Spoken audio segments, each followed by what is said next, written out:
Orihuela, vista desde el puente de Rusia.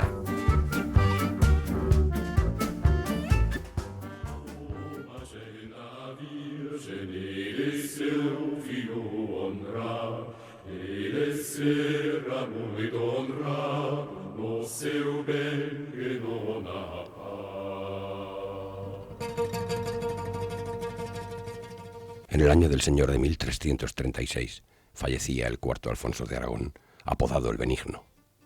A su hijo Pedro le tocó reinar en tiempos muy complicados.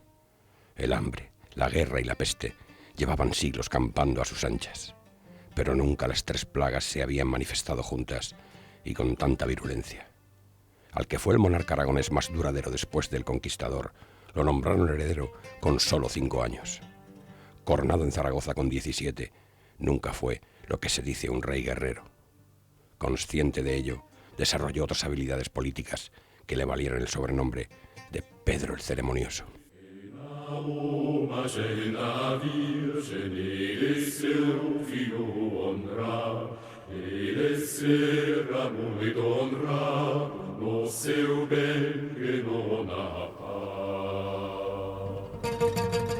La subida al trono del cuarto Pedro provocó gran confusión en la procuración oriolana. El flamante rey había derogado las concesiones hechas al infante Fernando y ordenado detener a su madre. La regente de Oriola, temiendo por su vida, consiguió huir refugiándose con sus hijos en Castilla. Los oriolanos quedaban entre la espada y la pared, entre la obediencia al nuevo monarca y la lealtad que habían jurado a su legítimo señor. Antes de seguir con este embrollo, vamos a viajar al primer tercio del siglo XIV, 7 años antes de la subida al trono de Pedro el Ceremonioso.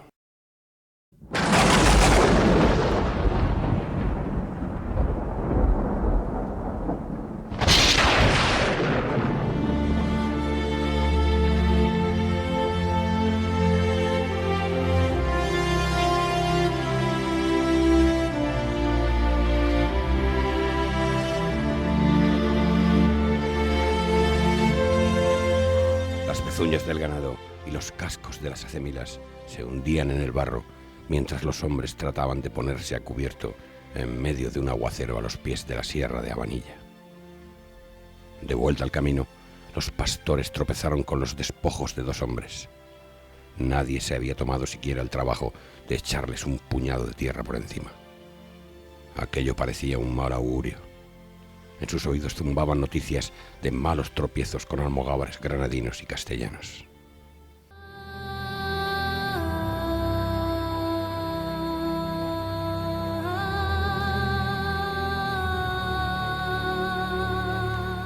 El oficio de pastor en la frontera se había vuelto demasiado peligroso. Bandoleros, moros y cristianos habían acechado siempre en ambos lados de la raya, pero desde que el señor de Villena se enemistó con su rey, los castellanos asolaban sin piedad sus vastos territorios. Cuando la tormenta cesó, sintieron el golpeteo de unos cascos al galope y pronto apareció un compacto grupo de jinetes que se desplegaron en semicírculo, agitando brazos y cuerdas para acorralar a las 600 cabezas de ganado. Eran almogávares murcianos, ladrones de ganado y cazadores de hombres.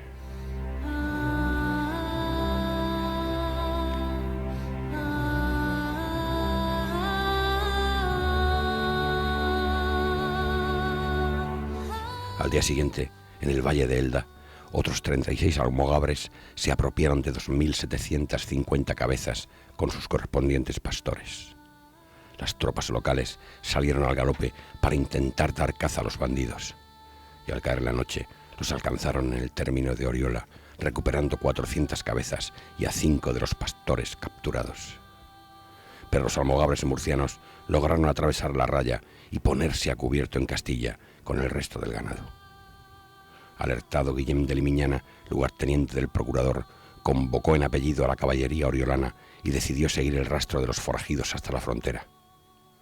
Una vez comprobado que se habían internado en Castilla, solicitó la devolución a las autoridades murcianas, quienes entregaron 886 cabezas, después de comprobar que el robo se había cometido en tierras aragonesas y no en Yecla, como alegaban los bandidos.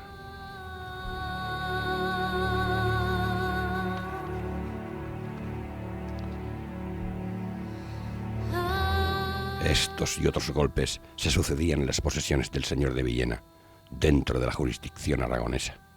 Don Juan Manuel, como era conocido en la corte, solicitó la ayuda de Alfonso de Aragón para que le defendiese de Alfonso de Castilla. Y el Benigno le mandó refuerzos con Pedro de Jerica, noble y prestigioso militar aragonés emparentado con la corona. Don Juan Manuel se había enemistado gravemente con el rey de Castilla. El joven monarca le había dado palabra de contraer matrimonio con su hija, y ya con la dispensa papal obtenida, optó por casarse con una princesa portuguesa. En plena guerra con Granada, el humillado señor de Villena se desnaturalizó de su rey, firmó treguas con los nazaríes y abandonó la frontera con sus tropas, ocupándose de reforzar sus castillos.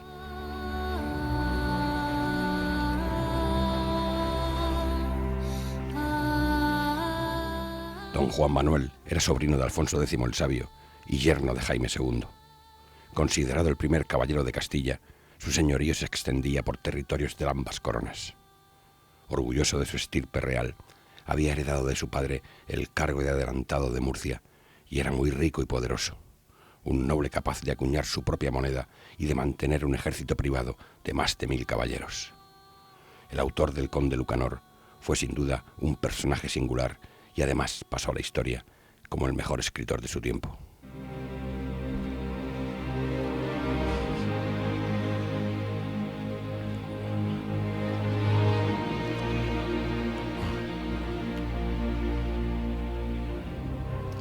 Superada su minoría de edad, el rey de Castilla quiso poner en obra las dos cosas principales que Dios esperaba de un monarca cristiano: la justicia en sus territorios y la guerra contra el moro.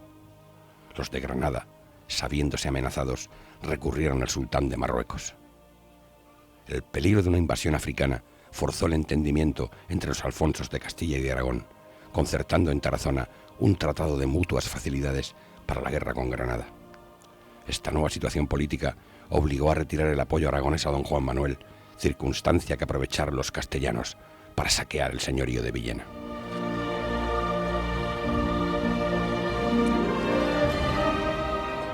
Los arreglos con Castilla incluían la boda con la hermana de su rey. El Benigno había alcanzado el trono al poco de quedarse viudo, y lo casaron con la infanta Leonor, arreglando un desagravio infligido 8 años antes. Como primogénita del rey, Leonor fue jurada heredera en Castilla y en León, pero sus derechos se esfumaron al nacer su hermano Alfonso, y con solo 1 año acordaron casarla con el primogénito de Aragón, de nombre Jaime. Apartada de su familia, se crió en el reino vecino hasta alcanzar la edad casadera, pero su futuro esposo decidió rechazar la corona y meterse fraile. Tras una fallida y humillante boda, huyó a caballo hasta un convento franciscano, donde tomó los hábitos de la Orden de San Juan de Jerusalén, dejando a la infanta compuesta y sin novio. El día 1 de febrero del año del Señor de 1329, Alfonso el Benigno y Leonor de Castilla se casaron en Tarazona. Con esa boda, las dos coronas se llaman una alianza para hacer la guerra al sultán de Granada.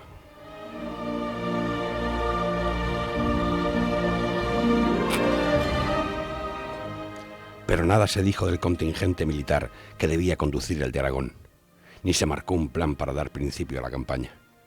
Solo convinieron en ir a pelear cada uno a su manera cuando creyese oportuno hacerlo, reservando para los aragoneses el antiguo reino de Almería.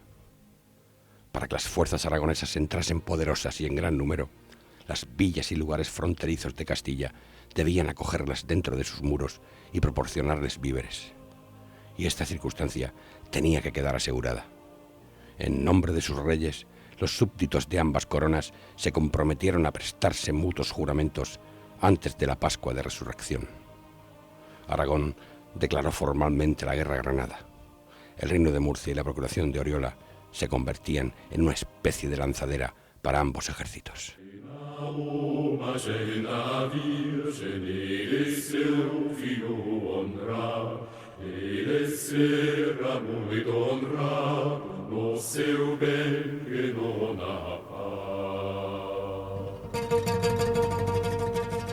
Aunque el Benigno lo envolviese todo en un espíritu de cruzada, su intención era conquistar Almería, empresa en la que había fracasado su padre. Su primera decisión fue nombrar un adelantado que recibiese los homenajes desde Murcia hasta Lorca, y ese fue Jofre Gilabert de Cruïlles, procurador de las tierras más allá de Gijona, con residencia en el castillo de Oriola.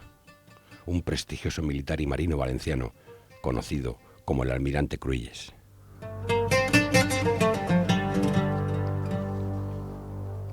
Alfonso le encargó que trazase un itinerario desde Oriola a Almería para el ejército aragonés, una ruta que no molestase a don Juan Manuel y lo mínimo a las poblaciones castellanas. El enorme contingente militar se desplazaría de Oriola al río Sangonera con vituallas para 6 días, y a partir de ahí avanzarían en jornadas de 4 leguas asegurando el suministro de agua. Librilla, Totana, Lorca, y una vez en tierra de nadie, buscarían las fuentes de la Higuera y de Pulpí, manantiales naturales usados por el ganado. Si todo iba según lo previsto, llegarían a Almería en 10 jornadas, abastecidos a partir del 6º día por la Armada aragonesa.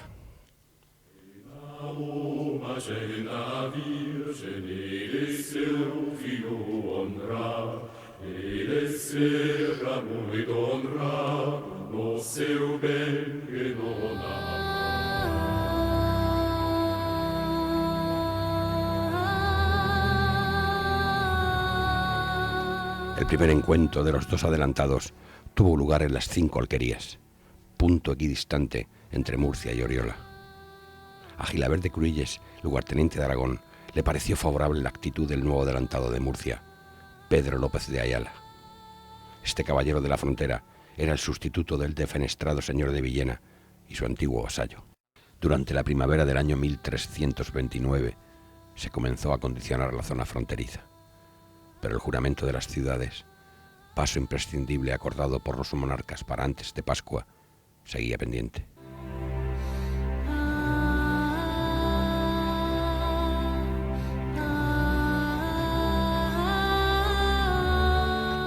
Alfonso el Benigno cursó las primeras convocatorias a su ejército. Alertó a los nobles catalanes, a las mesnadas aragonesas y a las milicias urbanas. A mediados de marzo, convocó también a las órdenes militares, notificando los pactos de Tarazona, al castellán de Amposta y al prior de Cataluña, jefes de los hospitalarios de San Juan de Jerusalén, al comendador de Montalbán de la Orden de Santiago y a los maestres de Montesa y Calatrava. Todos debían estar preparados para acudir a Oriola.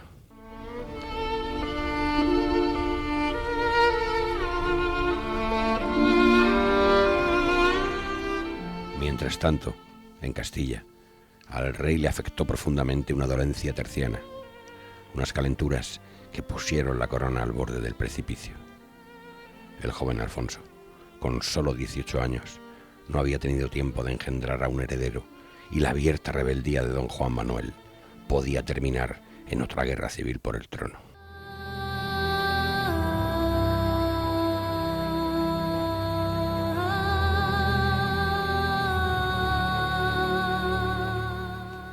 El plazo fijado en Tarazona se acababa.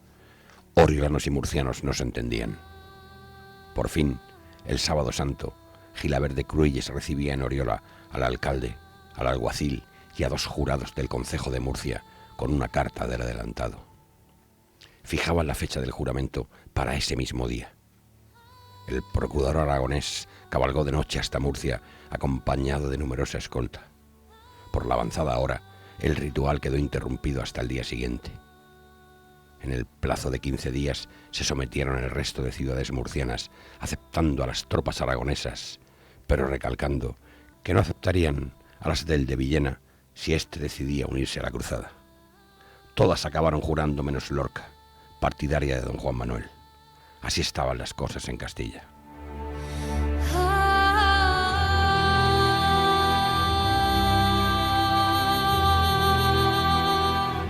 Cuando el almirante Cruïlles quiso entrevistarse con su homólogo castellano para hacer el cómputo de hombres disponibles, López de Ayala no acudió a la cita. El 30 de mayo, ya muy fuera de plazo, el adelantado de Castilla recibía el homenaje de manos y de boca en la iglesia de San Salvador de Oriola, cumpliendo lo pactado en Tarazona. Pero López de Ayala seguía más empeñado en combatir a su antiguo señor don Juan Manuel que en preparar la hipotética cruzada.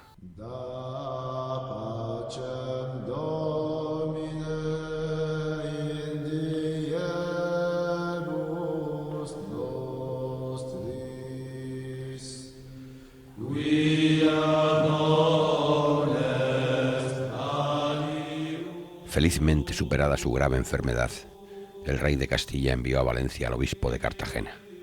Su misión era anunciar al rey de Aragón la fecha en la que tenía previsto entrar personalmente en tierras nazaríes, el 1 de mayo de 1330. El obispo le ofreció penetrar en el sultanato conjuntamente, pero el Benigno rechazó la posibilidad de hacer la guerra juntos. Aragón necesitaba hacer acopio de trigo para los hombres y de cebada para los caballos. También organizar una flota suficiente para que navegase en paralelo con las columnas, abasteciendo a los combatientes.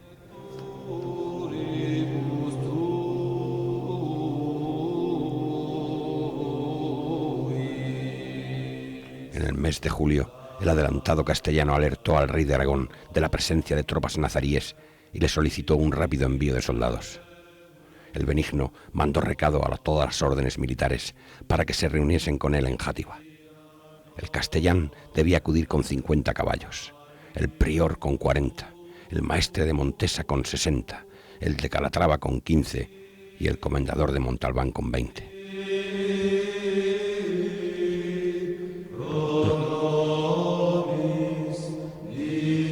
No sabemos cuántos monjes acudieron a defender la frontera.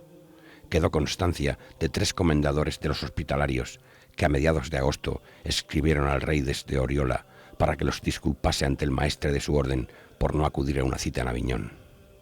El maestre insistió en su convocatoria, pero Alfonso no les permitió abandonar su puesto.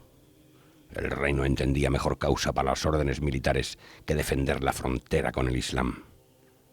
Pero pronto comenzó a darse cuenta de que el espíritu cruzado había decaído entre las órdenes y en aquellos tiempos estaban más por administrar sus propiedades terrenales.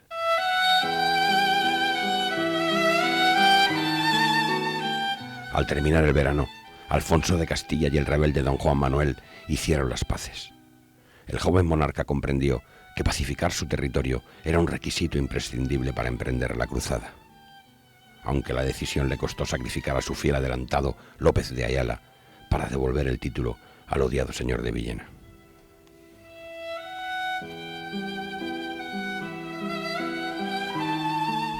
El año transcurrió sin más acontecimientos relevantes. Aunque todo estaba firmado para que ambos monarcas entrasen personalmente en el sultanato en pocos meses, sobre el terreno las cosas seguían sin estar claras. Y ese ambiente prebélico era caldo de cultivo para bandidos, contrabandistas, traficantes y toda clase de depredadores. Almogávares granadinos, castellanos y aragoneses campaban a sus anchas por la frontera.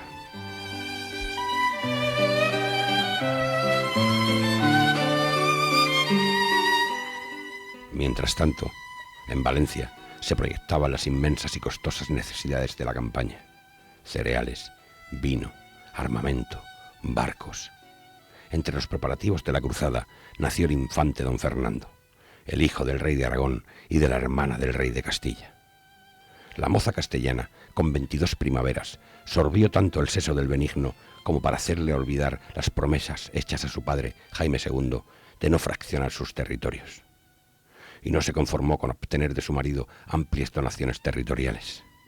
Leonor se fue rodeando de un grupo de nobles para conspirar contra Pedro, el legítimo heredero de Aragón, en favor de sus hijos. Pero no adelantemos acontecimientos. El 28 de diciembre de 1329, Oriola pasaba a ser señorío del infante Fernando.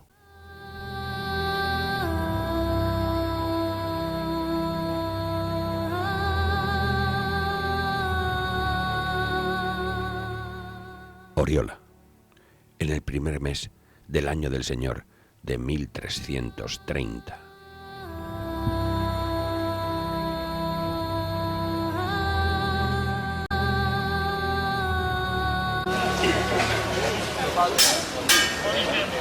Hoy es un día importante. El Consell oriolano se ha reunido en la portada principal de la iglesia del Salvador y Santa María, todavía sin techar. Canteros, albañiles y carpinteros han interrumpido su trabajo bajando de los andamios. Los oriolanos han acatado la voluntad del rey, sometiéndose a su hijo recién nacido. La segunda esposa del Benigno, de nombre Leonor, ha conseguido generosas donaciones para el infante Fernando, entre ellas el castillo y la villa de Oriola, con todos sus términos y pertenencias, con todas las rentas, prebendas y derechos que corresponden al rey.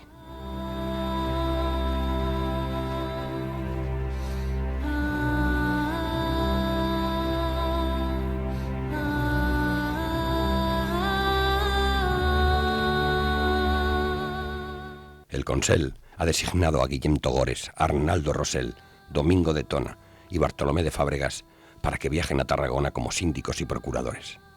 Y en representación de cada uno de sus miembros hará homenaje de manos y de boca y juramento de fidelidad a la reina Leonor, tutora del infante y administradora de sus posesiones hasta que alcance la mayoría de edad.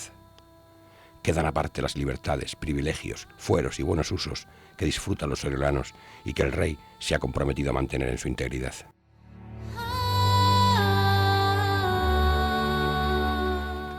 Han pasado ya 25 años desde que las coronas castellana y aragonesa fijaron en Elche sus nuevas fronteras. La raya cruza el río en una pequeña aldea situada a poco menos de 2 leguas de Oriola. Una legua es la distancia que un hombre recorre caminando durante 1 hora. Corría el 1321 cuando los comisionados de Oriola y de Murcia se desplazaron para hacer visura de los mojones de Beniel. Estas piedras separan algo más que 2 términos municipales. A un lado quedó el reino de Murcia y al otro el reino de Valencia más allá de Gijona, la procuración de Oriola. De la aldea de Beniel parte una línea imaginaria que a 6 leguas corta la costa cerca de un frondoso pinatar a unas 12 leguas del puerto de Alicante. La raya es imposible de precisar sobre el terreno y todo su trazado es zona de permanente conflicto.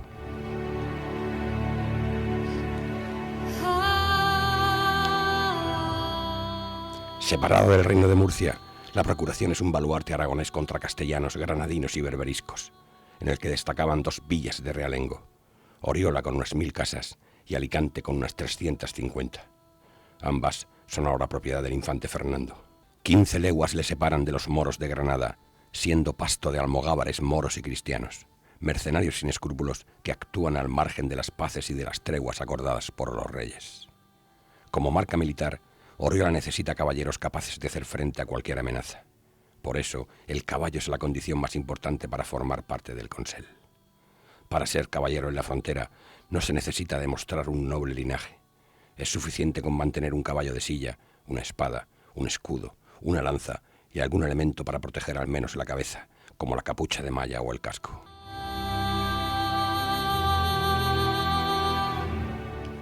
Los pobladores provienen de todas partes, pero predominan los que descienden de Cataluña. Cierto es que el conquistador echó buena mano a su yerno en la revuelta de los moros, pero también que aprovechó la ocasión para llenar el territorio de catalanes, sembrando una semilla cuyo fruto supo aprovechar su nieto, el segundo Jaime, para hacerse con el reino de Murcia. La proporción aumentó todavía más al partirse Murcia. Algunos castellanos abandonaron la procuración y algunos catalanes, asentados en la capital, se avecindaron en Oriola. Aún así, en ambos lados de la raya se hablan y se entienden las 2 lenguas, y los notarios las escriben. Un catalán trufado de palabras castellanas y un castellano sembrado de catalanismos.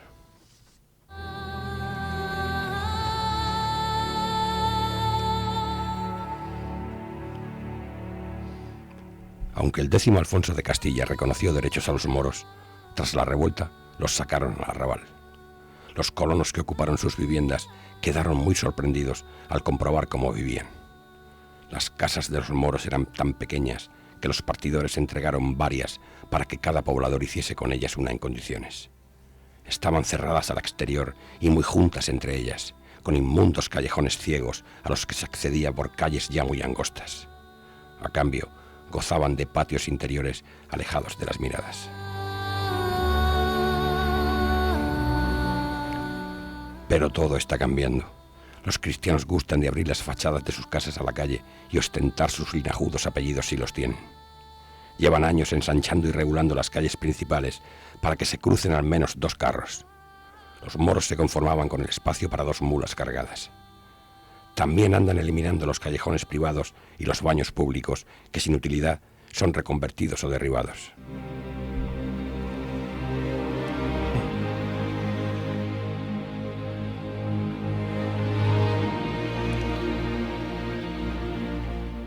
Fue también el sabio quien mandó bendecir las mezquitas que tenían en tiempo de moros, y como las consiguió por capitulación, les concedió un tiempo para desalojarlas. Luego, siguiendo la ceremonia habitual, fueron rociadas con agua bendita para purificarlas, y una vez eliminado cualquier resto de los sarracenos, colocaron imágenes talladas y les otorgaron advocaciones cristianas. Los alminares se transformaron en campanarios, y poco a poco están derribando sus muros para levantar templos de nueva traza a la mayor gloria de Dios.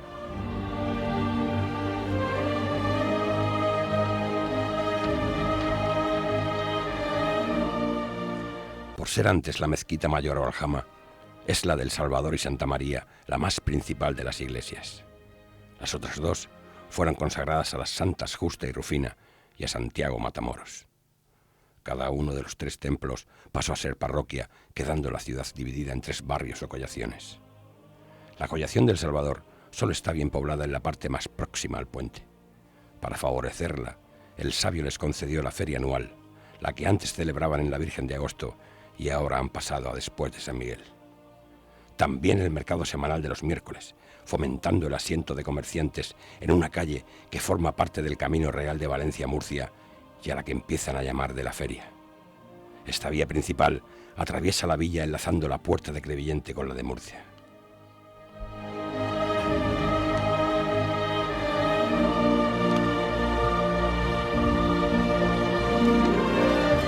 El barrio de las Santas Justa y Rufina es el que más ha crecido. Llevan 10 años levantando una iglesia con el que va a ser el más imponente de los campanarios.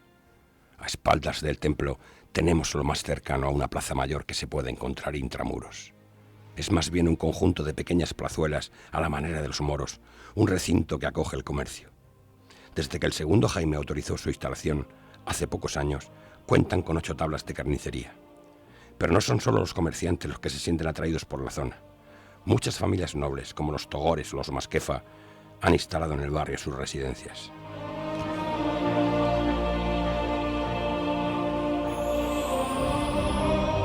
Las obras en la iglesia de Santiago van algo más lentas. Y es que los esfuerzos de los oriolanos no se ven apoyados por el obispo de Cartagena, quien destina buena parte de sus rentas a la construcción de la flamante Catedral de Santa María de Murcia, la antigua mezquita mayor donde ha trasladado su silla. Gracias al privilegio concedido por el sabio, cada una de las parroquias oriolanas tiene su propia junta de fábrica que administra directamente 1/3 del diezmo que no pasa por la iglesia castellana.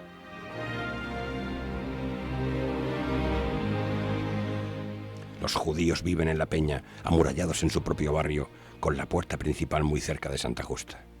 Los musulmanes se concentran al otro lado del río, en el arrabal mayor, formado en tiempos de moros, siguiendo los caminos de Cartagena, de Beniel y de la costa. Allí cuentan con mezquita y cementerio. El Rabalet está asentado también desde tiempo de moros y crece en el camino de Crevillente. Arrieros y carreteros instalan sus obradores cerca de la puerta de la ciudad. El arrabal del Carril de Murcia, tan cerca de la frontera, está bastante despoblado y salpicado de explotaciones agrícolas. Por el contrario, se está formando un moderno arrabal en torno al convento de Mercedarios, emplazado junto a la acequia de Almoradiz, un terreno pantanoso e incómodo por el que atraviesan varias acequias que toman el agua del río, acequias que en algunos tramos sirven de foso protegiendo la muralla. El de los Mercedarios es el único convento de Oriola y está dedicado a la gloriosa patrona de Barcelona, Santa Eulalia Mártir. Antes hubo un par de establecimientos de templarios, de los que acompañaron al conquistador, pero suprimieron la orden hace pocos años y sus bienes han sido confiscados por orden del Papa. En el camino de Cartagena hay también una ermita dedicada a San Sebastián Soldado, abogado contra la peste.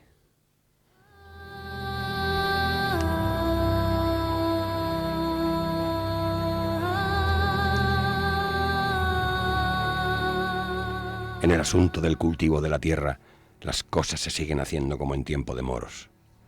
A diferencia de Valencia, las heredades se siguen midiendo en taullas, respetando los antiguos fueros. Los nuevos pobladores han aprovechado los ingenios de riego y la sabiduría de los moros, pero han cambiado la producción. Los sarracenos criaban y mercaban con aceite, almendras, pasas, azafrán. Los cristianos roturan para sembrar trigo, tanto en tierra de secano como en regadío.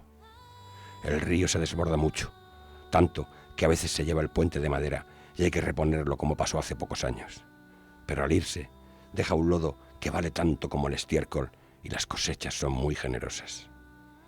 Hay siempre tierra disponible para los nuevos colonos que acuden buscando un vergel cuya fama traspasa fronteras. Empieza a ser conocido el lema «Ploga o no ploga, blata en Oriola», o como dicen los castellanos, «Llueva o no llueva, trigo en Orihuela».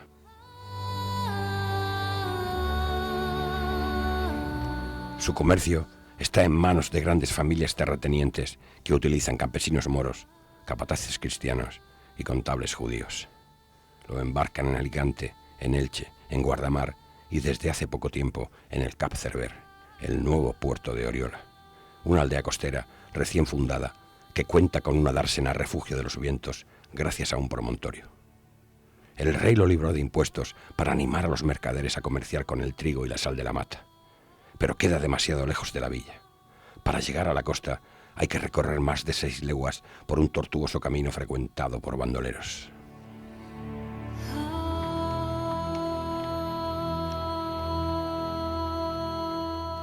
Aunque el Consell ha construido una torre en el Cap Cerver, los pobladores tienen miedo de encontrarse con moros en la costa y acabar vendidos como esclavos.